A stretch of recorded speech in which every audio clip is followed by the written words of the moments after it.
Direto da redação. Quando a Polícia Federal deflagrou uma operação para prender 3 pessoas envolvidas na morte da ex-vereadora do Rio de Janeiro, Marielle Franco.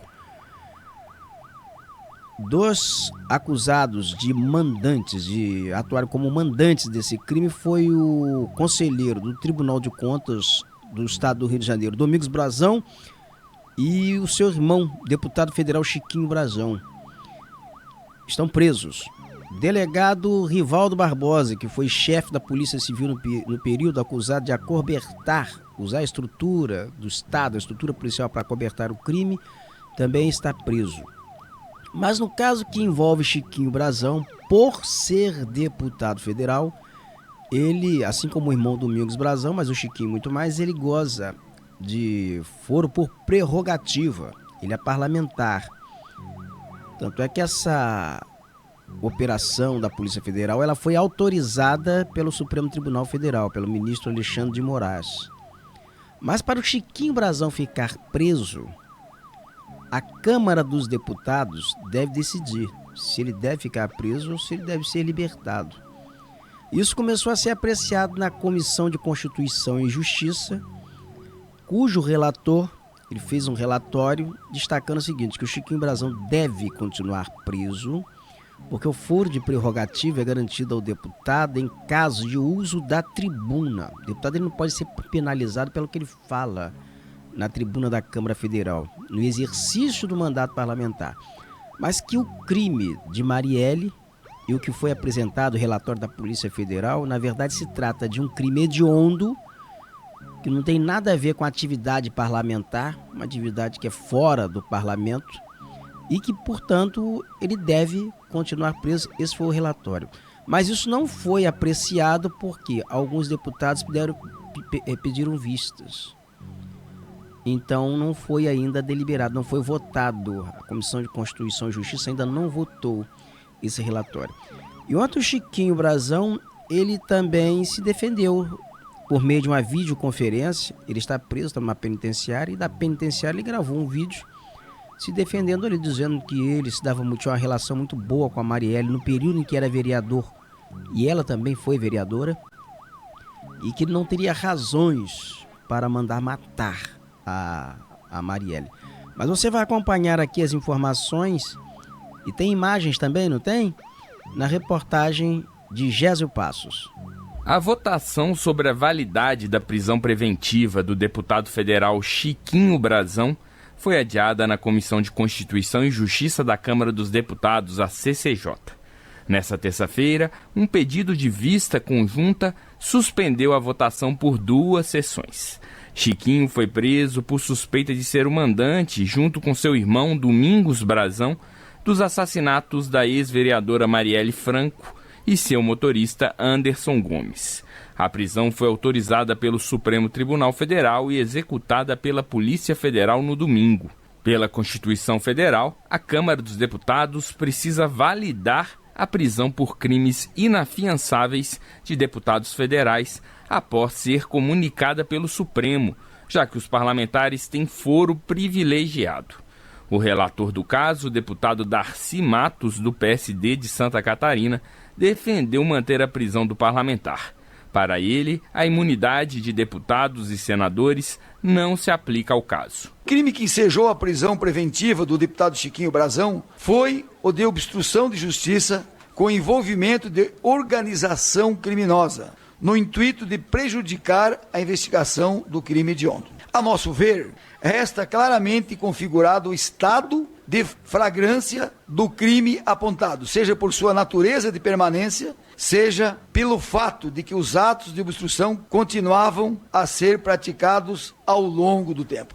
Por videoconferência, Chiquinho Brazão disse que os debates que teve com Marielle quando ainda era vereador não podem estar entre os motivos para ligá-lo ao crime. Se entrarem e analisar, inclusive o início do que mandou o Supremo para cá, que eu ainda não tive tempo de olhar tudo, você vê que é uma coisa simples demais para tomar uma dimensão tão louca de que eu, como vereador, com uma relação muito boa com a vereadora, a gente tinha um ótimo relacionamento, só tivemos uma vez um debate onde ela defendia a área de especial interesse, que eu também defendia. Os deputados Gilson Marques, do Novo de Santa Catarina, Fausto Pinato, do Progressista de São Paulo, e Roberto Duarte, do Republicanos do Acre, pediram mais tempo para analisar a legalidade da prisão decretada pelo STF. Roberto Duarte quer analisar a tese da defesa do deputado preso. Nós precisamos avaliar a questão da prisão preventiva decretada pelo Supremo Tribunal Federal. Nós observamos ainda na imprensa nacional que não existem provas cabais e não houve sequer o contraditório. Nós precisamos defender o contraditório sempre e o devido processo legal. A deputada Thalíria Petroni, do PSOL do Rio, criticou a postura dos parlamentares e defendeu que a prisão fosse votada ainda nesta terça-feira na CCJ. Para ela, esse é mais um ataque a Marielle. A vergonha está acontecendo nesse parlamento que decide não se posicionar sobre um dos maiores crimes da democracia brasileira desde do pós-ditadura. É uma vergonha que esse parlamento adie a decisão de manter a prisão daquele que matou Marielle Anderson com tantos tiros que nós, amigos, familiares, nem sequer pudemos olhar e se despedir de Marielle no caixão porque teve que ser de caixão fechado. O relatório pela manutenção da prisão precisa ser votado na CCJ e passar pela votação da maioria absoluta do plenário da Câmara, ou seja, por 257 votos favoráveis, garantindo o direito de defesa do acusado. A votação será aberta, ou seja, todos vão saber o voto de cada deputado. Da Rádio Nacional em Brasília, Gésio Passos. Vamos analisar essa situação aqui sob todos os ângulos, todos os aspectos.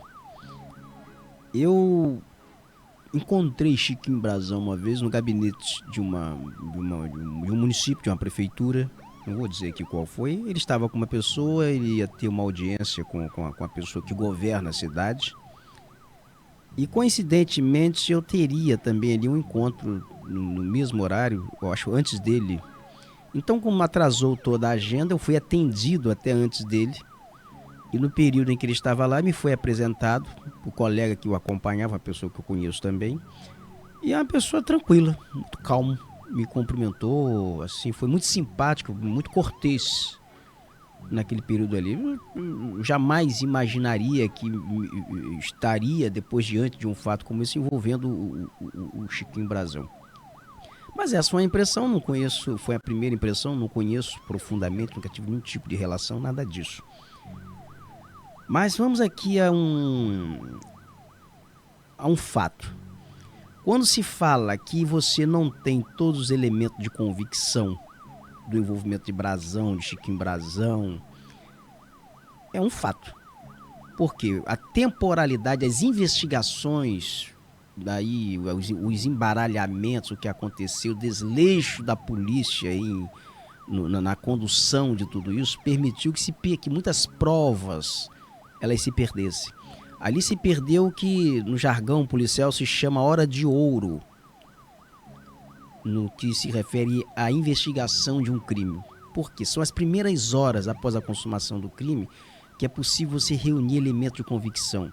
Porque aí a polícia entra em campo, entra investigando, logo depois, dias depois, 24 horas depois, pedindo câmeras, filmagens de câmeras de vídeo de rua para cruzar informações por onde o carro passou, praças de pedágio, você vai seguindo todas as pistas e você consegue muitas vezes chegar ao executor do crime rapidamente. Aí você consegue obter a arma do crime, consegue obter tudo isso. Agora, no caso Marielle, foram 5 anos. Nesse espaço de tempo, muita coisa deixou de acontecer, muita coisa se perdeu, de forma a chegar a elementos de convicção suficientes para dizer, olha, está aqui as provas de tudo, está aqui a arma do crime, está aqui os cartuchos deflagrados.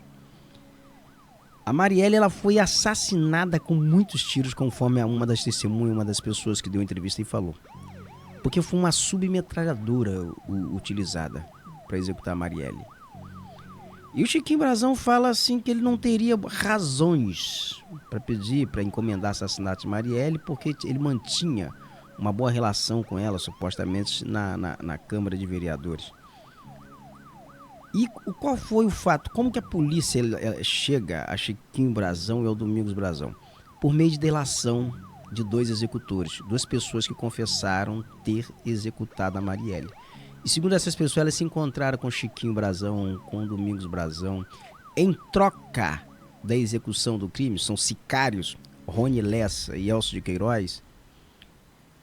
Eles receberiam terrenos e a promessa de que controlariam a milícia em áreas que seriam loteadas, essas terras na Zona Oeste, na Barra da Tijuca, no Rio de Janeiro.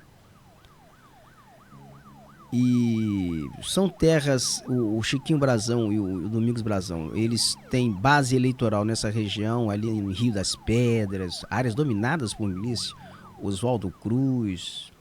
Então tem negócios também em toda aquela região ali.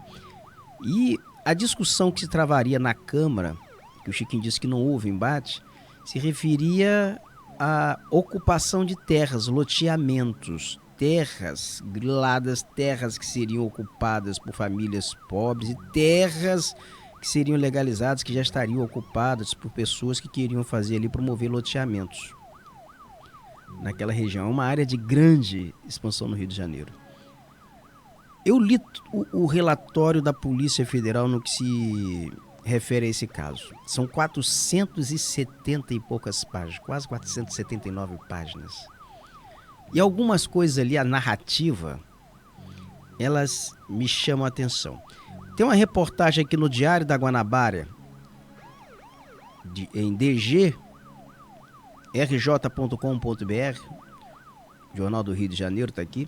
Relatório da PF traça um perfil violento e cruel de Domingos Brazão. Não estamos falando da mesma pessoa, eles são irmãos. Chiquinho Brazão e Domingos Brazão. Tem 2 episódios que a reportagem cita aqui, que envolve o Domingos Brazão, que demonstra esse perfil violento. O primeiro deles foi em 2017, por ocasião de um embate entre ele e a deputada Cidinha Campos, na Alerj. O Domingos Brazão ainda não estava no Tribunal de Contas, ele era deputado estadual, e a Cidinha Campos também.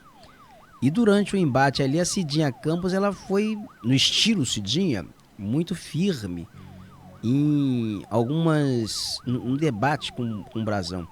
E ela levantou, sobretudo ali, a evolução patrimonial do Domingos Brazão, assim, ao longo de toda a sua... em curto período.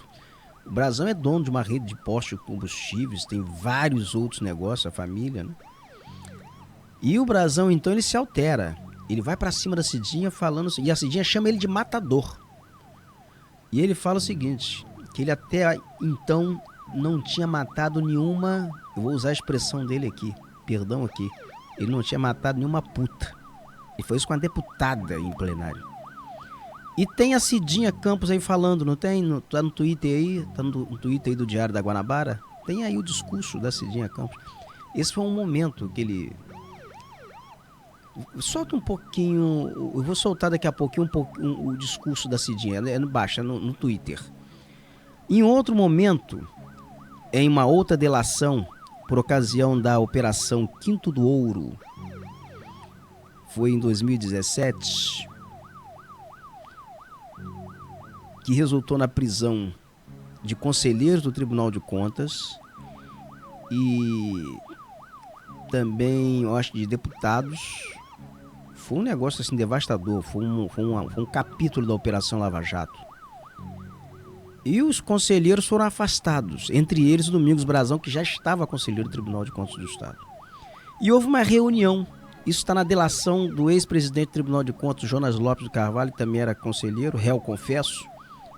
E ele fala de uma reunião na delação, Jonas Lopes. Numa delação ele fala de uma reunião entre os conselheiros. Deixa eu ver quem participou da reunião aqui. Quais são os conselheiros que estavam presentes na reunião? Estava presente aqui o Aloísio Neves, na época, o próprio Domingos Brazão, José Gomes Graciosa, Marco Antônio Alencar e José Maurício Nolasco. E naquele período ali, aliás, esses foram afastados, né? Eles foram afastados na época. Mas uma reunião mais restrita, o José Maurício Nolasco, ele não estava. Era uma reunião entre outros conselheiros. E o que os conselheiros discutiam ali era a possibilidade do José Maurício Nolasco fazer uma delação premiada. Na mesma hora, isso quem narra na delação é o Jonas Lopes de Carvalho. O Brazão, ele teria dito, abre aspas, se ele fizer isso, ele morre. Eu começo por um neto, depois um filho. Faço ele sofrer muito. E por último, ele morre. Fecha aspas. Isso quem teria dito, segundo a delação do Jonas Lopes, foi o Brazão. Se isso aqui é verdade, aqui eu estou falando com base no relatório que eu li, você imagina o requinte de crueldade que é. Você mata o neto, você mata o filho, depois mata ele. Ele sofre bastante, ele perde o neto, ele perde o filho. Pior drama na vida de um pai é perder o filho. Olha a mentalidade de um miliciano que é. Tem muita gente que pensa como miliciano. Vai se vingar do pai, vai pegar o filho, vai fazer o pai sofrer. Olha aqui, como é a mentalidade cruel, né? Se isso é verdade, isso é um requinte de crueldade que vai ser um negócio inimaginável. Agora nós vamos ao episódio do Brazão com a Cidinha Campos, no âmbito da Lerche. Por favor, mostre aí o vídeo. Eu me senti muito envergonhada por não ter nenhum homem nesta casa que tivesse dado a ele a resposta que ele merecia. Ele merecia um soco na cara. E ele encararia isso com naturalidade, porque ele mesmo diz que e que atualmente não está matando porque senão eu seria sua vítima. Presidente, eu quero repugnar as palavras da nobre deputada Cidinha Campos. Inicio, deputado. Pelo amor de Deus, não me chame de nobre se o senhor me chamou de Eu fui ameaçada, eu fui vilipendiada. Então eu quero dizer para os senhores que eu hoje entrei com uma representação, uma ação civil e vou entrar com uma representação no COAF. E é essa que ele vai ter medo, porque é a instituição que tem poder de vasculhar a maneira como ele enriqueceu. Eu quero que ele explique como é que ele conseguiu, em 2001, declarar que tinha 438 mil reais e hoje tem mais de 10 milhões. Como ele conseguiu comprar 10 postos de gasolina?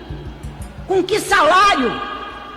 Como ele conseguiu comprar uma cachoeira para engarrafar água? Envolvimento dele em apropriação de terras, onde morreu o João do Aterro. Foi homenageado por ele aqui e nunca se descobriu o assassino. Eu suspeito quem seja. Exatamente na hora que o homem ia fazer competição com ele se candidatando. Eu ouvi aqui o Nélio, não me lembro o sobrenome, eu tenho a fita gravada, que disse: eu estou dizendo que ele rouba de dia, rouba de noite para vender de dia, mas eu vou morrer por causa disso. E morreu. Um mês depois foi assassinado. Até hoje ninguém sabe. Bom, você confere essa reportagem na íntegra no jornal Diário da Guanabara, diariodaguanabara.com.br ou dgrj.com.br. Então vale a pena ver. E esse relatório da Polícia Federal, ele é muito detalhado no sentido de mostrar a vida pregressa, não apenas de toda a família Brazão, na evolução, a ascensão política, o domínio, e mostrar o seguinte, o poder político, a impunidade, porque isso aí foi um tempo, demorou todo esse tempo, no episódio pós-Cidinha vem o caso Marielle. Então, nada do que foi dito ali em plenário em relação ao Brazão foi investigado, ele nunca foi, ele sempre foi uma figura blindada. E o poder político que também evoluiu concomitantemente com a evolução do poder financeiro, porque Brazão tem, ele é membro do Tribunal de Contas do Estado, que fiscaliza o executivo, os legislativos, os executivos municipais, o executivo estadual, fiscaliza contas, aprecia contas do Tribunal de Justiça, do Ministério Público, aprecia contas de todo mundo. O Brazão tem um irmão que é deputado federal, ele elegeu. Ele tem um irmão que é deputado estadual.